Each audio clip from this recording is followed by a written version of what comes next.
My name is John Zimini, and for the past 6 years, I have had the honor and privilege to serve you as your selectman.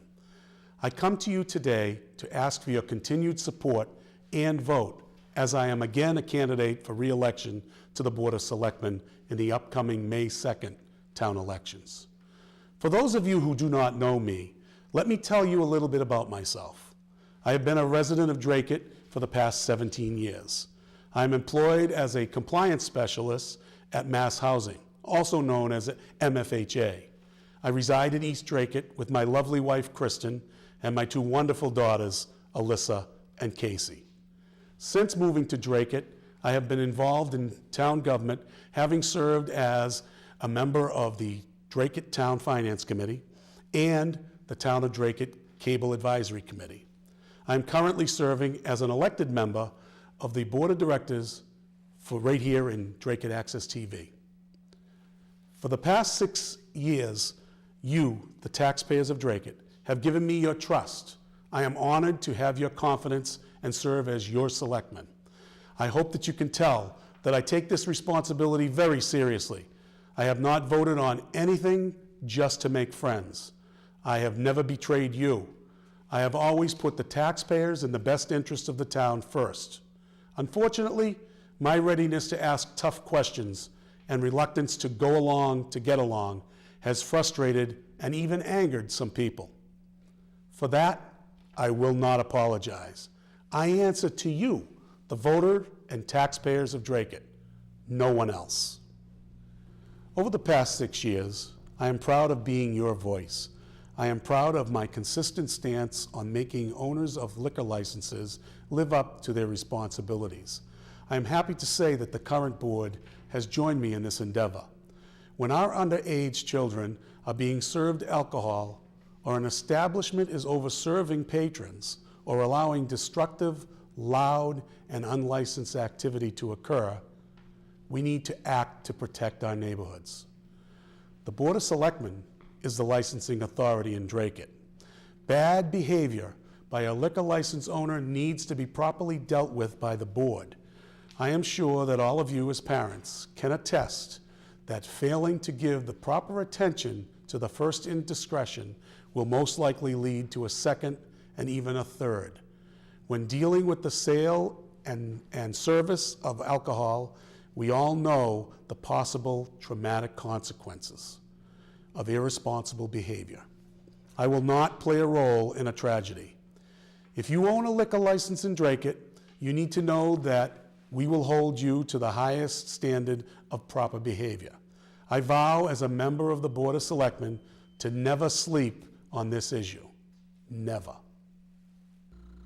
During my time on the board, we, along with the Community Preservation Committee, negotiated, planned, and developed a new playground in Collinsville. As you know by now, this area of town is the most densely populated and developed part of our community.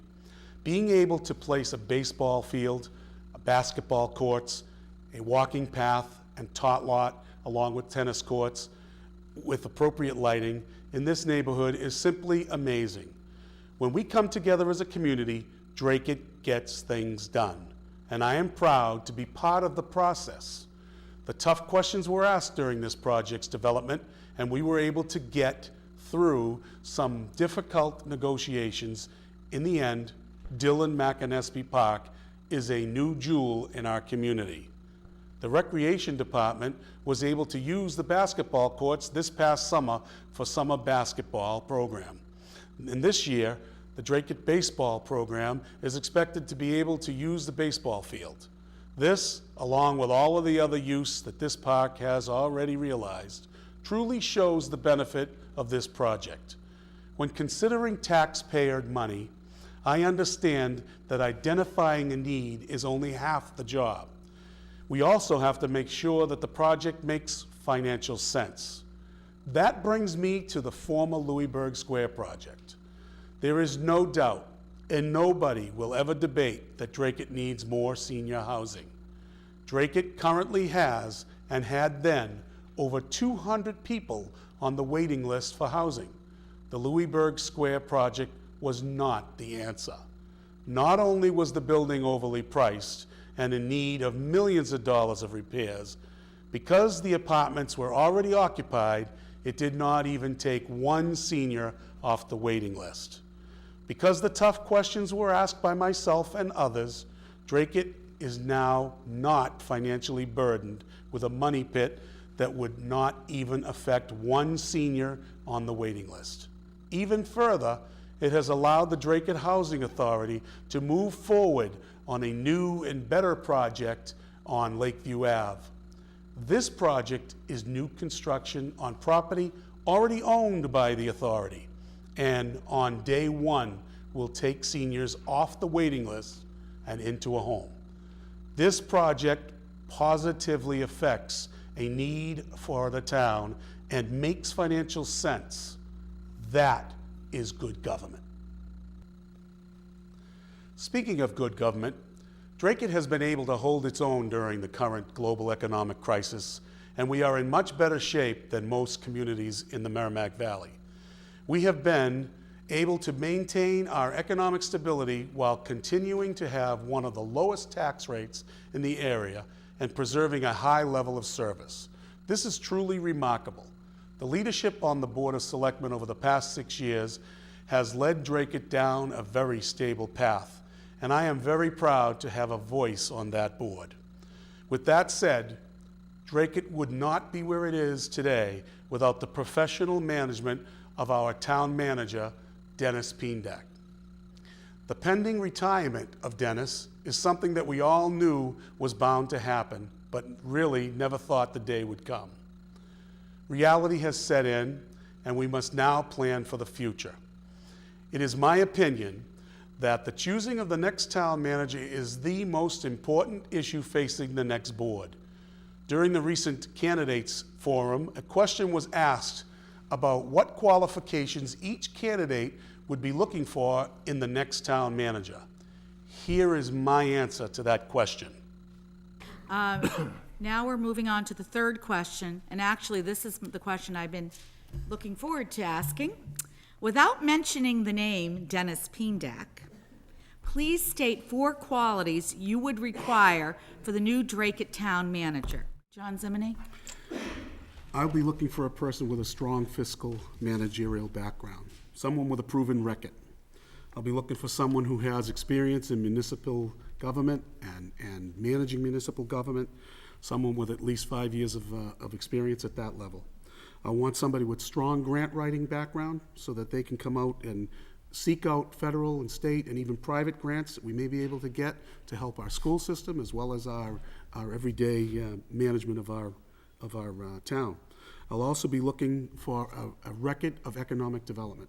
One of the biggest things in town is that economic development is hurting in Dracut. We're all hurting because of the economy, but we have had very little economic development in the town simply because of the fiscal constraints we have in terms of where we're located, in terms of our economy. But I think that there are things that we can do to improve in that manner.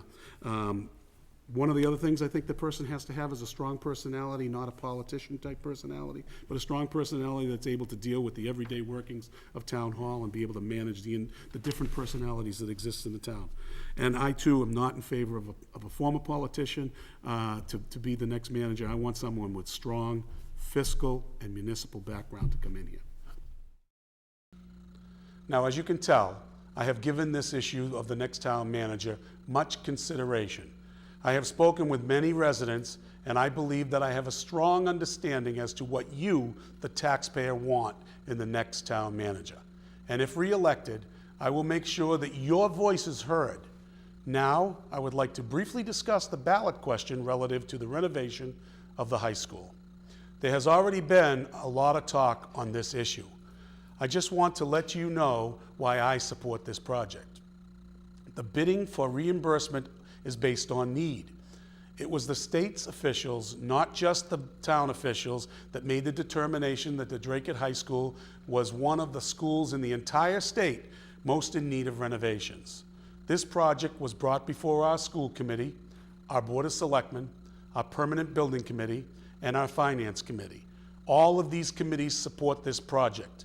The cost of the newly renovated high school will be approximately $60 million. The state has guaranteed a reimbursement rate of 62.5% on our project.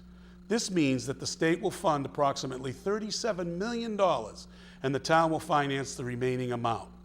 As part of the agreement, Dracut will get reimbursed every 30 days during the construction.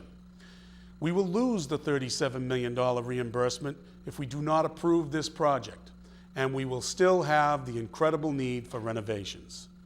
I do not believe that a debt exclusion is ideal, but we do not have the room within the budget to fund this project. Eventually, we will have to deal with this aging building.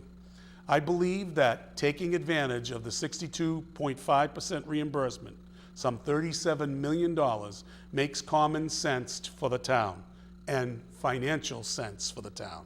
That is why I support this project. I hope that if you have learned nothing else about me over the past 6 years, you have learned that I am a man of my word. I do not seek a seat on the Board of Selectmen for any personal gain.